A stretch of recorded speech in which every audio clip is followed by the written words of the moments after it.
मेरे प्यारे बच्चों, आप सभी को नमस्कार। आप जानते हैं इस भारत देश में आज के समय में अधिकतर बच्चा जो अपने स्कूलिंग कंप्लीट करता है वो अपनी ग्रेजुएशन भी कंप्लीट करता है और अपने आप को सरकारी नौकरी के लिए तैयार कर रहा होता है। बहुत सारे बच्चों का सपना होता है रोजगार पाना सरकारी नौकरी का।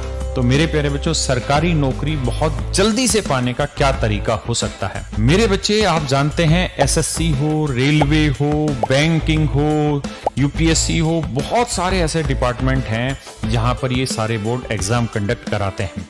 जैसे मैं एसएससी की बात करूं तो income tax inspector, excise inspector, preventive officer, enforcement officer, और मेरे प्यारे बच्चों मिनिस्ट्रियल की बात करें तो असिस्टेंट सेक्शन ऑफिसर। हर एक मिनिस्ट्री में, चाहे वो मिनिस्ट्री ऑफ एक्सटर्नल अफेयर हो, मिनिस्ट्री ऑफ रेलवे हो, मिनिस्ट्री ऑफ ब्रॉडकास्टिंग हो, मिनिस्ट्री ऑफ होम अफेयर हो, हर मिनिस्ट्री में यानी जितने भी बच्चे सेलेक्ट होते हैं वो एसएससी सीजीएल के थ्रू सेलेक्ट होते हैं पोस्टें। जब मेरे प्यारे बच्चों हम बात कर रहे होते हैं CHSL Combined Higher Secondary Level, जहां पे आपकी क्वालिफिकेशन 12th लेवल होती है, वहां बच्चे भी इन्हीं सारे डिपार्टमेंट में पोस्ट अप्लाई कर रहे होते हैं।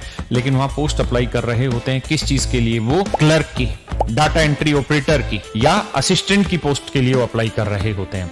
एक मेरे प्यारे बच्चों एसएससी के थ्रू सीपीओ की वैकेंसी आती है। सीपीओ में जितनी भी पुलिस फोर्सेज होती है, आर्म पुलिस फोर्सेज होती हैं, चाहे सीआईएसएफ हो, सीआरपीएफ हो, दिल्ली पुलिस हो, बीएसएफ हो, ये सारी की सारी वैकेंसी एसएससी ही फिल करता है। यानी एसएससी बोर्ड के थ्रू ये बहुत सारी वैकेंसियां होती हैं। मेरे प्यारे बच्चों, इसके बाद अगर हम आ जाए रेलवे में, तो रेलवे बोर्ड, रेलवे में जितनी भी स्टाफ की अपॉइंटमेंट होती है वो रेलवे बोर्ड के थ्रू होती है।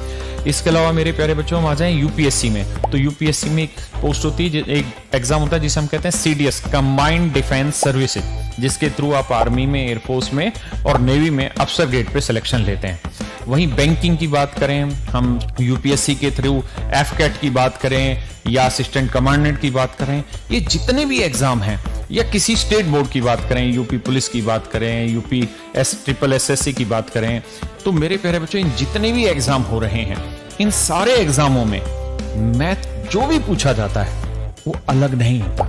एग्जाम जरूर अलग अलग है, सिलेक्शन क्राइटेरिया जरूर अलग अलग है, सिलेक्शन पोस्टें जरूर अलग अलग हैं, सैलरी सबकी अलग अलग है, वर्क स्ट्रक्चर अलग अलग है, लेकिन मैथ एक जैसा ही है। यानी हर एग्जाम में एक जैसा ही चीजें पूछी जाती हैं।